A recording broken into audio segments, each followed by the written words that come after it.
In this video, we'll talk a little bit about how to navigate the ins and outs of Facebook. So to get started, let's go to facebook.com. Unless you're working on your phone, your app, or other mobile device like your iPad is going to look a little bit different. You can see here that Facebook remembers I've logged in recently through this page. So I could easily just click on my name and be logged in there, or you can see it's already populated because I haven't remembered my account information. So we'll click login here.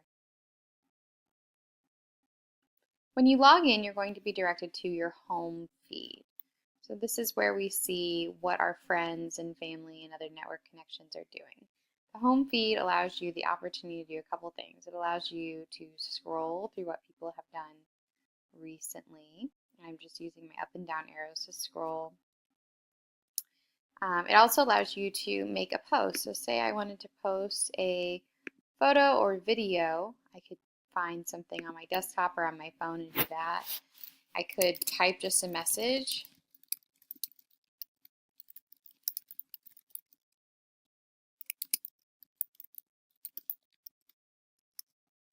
The TCU frog's just one, so we're going to put that in purple, sort of. And I could check in somewhere, say like Texas Christian University. And there are other options too, so I could tag, say, my husband, who's also a TCU fan, and I could say how I'm feeling, which is excited. I could add GIFs, which are these silly little, basically like moving images that you can play with. You can add stickers if you want to. There's all sorts of things that you can add to a post, and they're worth exploring. And note about anything you post, there's always a privacy setting that's automatically applied, and it's usually based off of the last privacy setting you use. So if you set a post to public, everybody in Facebook world will be able to see your post. Now, if you set your post to friends, your friends, anyone tagged, or their friends, so in this case, my husband would be the person whose friends could see this.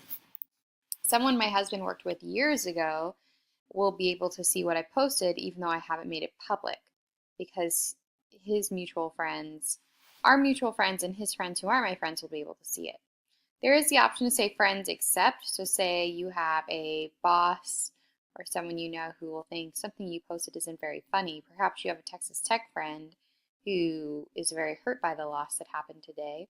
You can accept that person, meaning making them an exception so that they cannot see your post. And then sometimes you can set only me plus anyone tagged, so only my husband and I could then see this post. And you can add more than just one person, and there are other settings to play with, but those are the main ones for now. Most people go with just friends because they want their friends and their friends' friends to see it, but no more. And then when I'm ready to post, I click post right here.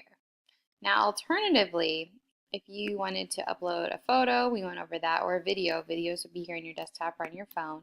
But you could also start a live video. I'm not going to click this button because I'm not wearing makeup right now. I don't really want to be cast out into all my friends' living rooms, with my face. I'm pretty tired today. So I'm not going to click live video. But this is a neat feature, especially for businesses. So when you click on live video, you make a video, but this video doesn't go away.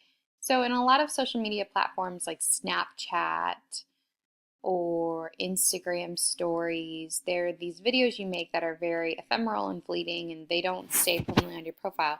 But live video on Facebook actually will. So something to be aware of. So those are some ways that you can post on Facebook via your home feed. You have the same options though if you go to your personal page. So if you look in the upper right hand corner here, you see my name. So that will bring me to my account, as opposed to home. The home button brings me back to the home feed. But let's click on our account. We want to leave because we didn't actually want to post that. So when you look at your account, you see here you have very similar options. You have the option to do a life event too. So say you move somewhere, get a new job, you can add those things in there. And you're going to have some of these same options to add different bells and whistles to your post as well. But when you look at someone's page, a person's page, as opposed to a business page, which is different, on your page, everybody has this banner image called the cover photo, which you can change by just hovering over up in the upper left-hand corner and pressing Update Cover Photo. You can change your profile picture. I'm going to click on mine. And notice here that your profile picture is always going to be public. So whatever you post as your profile picture is out there in the world. Oops.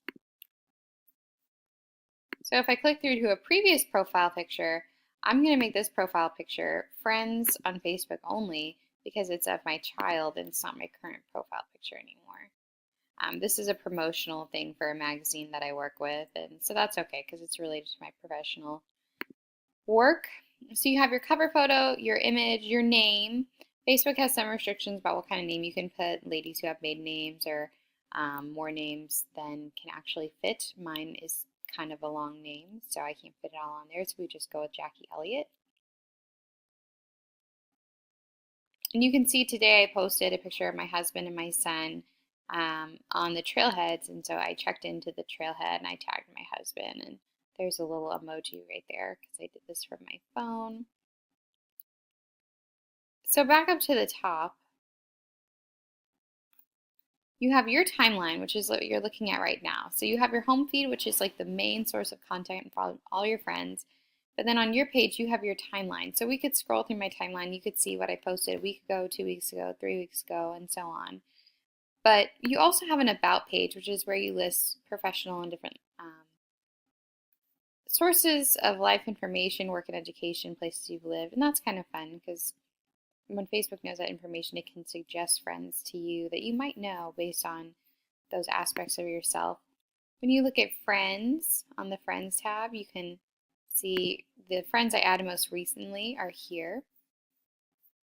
But there are also friends with birthdays coming up soon here, and you can search your friends in that way. Friend requests you can see by clicking on friend requests right there, and you can also see them by clicking up here. So there's 2 ways to see that. Notice that I am not friending a lot of these people. You can go through and delete all these requests. Sometimes I do.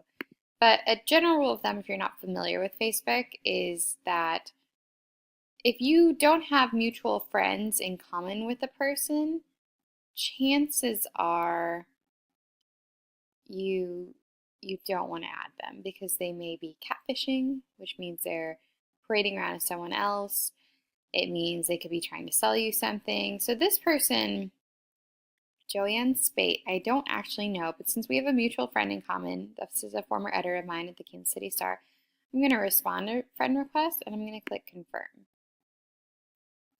Okay, so that's a little bit about friends. Let's go back a page to finish out.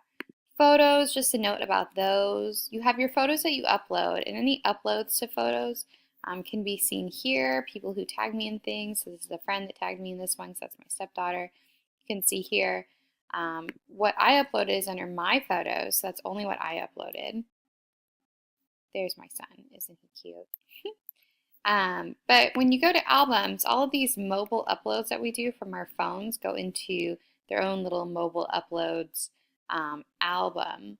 So anytime I want to upload a memory of my son to his album, Barrett David Elliott, because I plan to curate my photos in a way that all of my pictures of just my son individually are in his album, so I can keep them more organized. I can do that when I upload the photo. It'll give you the option to do that. So for example, I curated an album of our baby shower, our trip to Frankenmuth with my husband's family this summer, and let's see, my wedding photos, of course, are in their own album, and so on. So that's how photos are useful. So let's back out and go back to our profile. And you have more options to explore photos and friends on the left side. So I think the reason why Facebook is confusing sometimes is it makes it very easy for you to click anywhere and everywhere. There's multiple ways to get to your photos, your friends, friend requests, etc. So it can be a little bit confusing, and that's completely understandable. So far we've covered what's on your homepage, how to make a post on your homepage or your personal page, and some information about the setup and layout. and utility of your personal page and your timeline. Now, let's say I want to go to our group. I would type in expanding your online presence, oops, here, and I would find our group that way. That's one way to do it. Now, if we back out and we go to the home feed, you can see anything I've accessed recently will be over here on the left too. So our class is right here, expanding your online presence. And we can scroll through this class, which in Facebook terms is known as a group. So this is our group. The 8 or so of us are all on this page and can see what each other posts. Now, if we went back to our home feed, you can see I have other groups and events of interest. So these are my shortcuts that Facebook gives me right here. Let's see. If you wanted to check out an event in your area, there are some that you've been invited to. So these are things I've been invited to. But you can also see other events going on. So let's click Discover over here on the left-hand side. Say we're just interested in, this weekend. We'll click this weekend right here.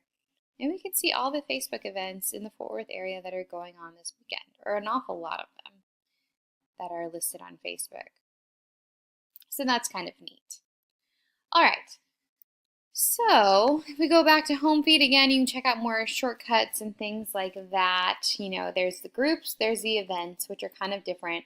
We haven't yet talked about Facebook pages for businesses. So let's just check out Fit for Mom Fort Worth. All right, so this is a local business that I've been involved in recently because I just had a baby. And so you can see a business page looks an awful lot like a person's personal page. There's this profile image right here, which is their logo, their banner image, about some more information on them. They have a timeline or a feed where they're listing different bits of information and images and things that will be of interest. They list events, or those are automatically populated. I can find events that this business is putting on by clicking on events on the side, and I can see all their photos and videos and anything else they've done for the community recently. So a business page is a little bit different, but also really similar.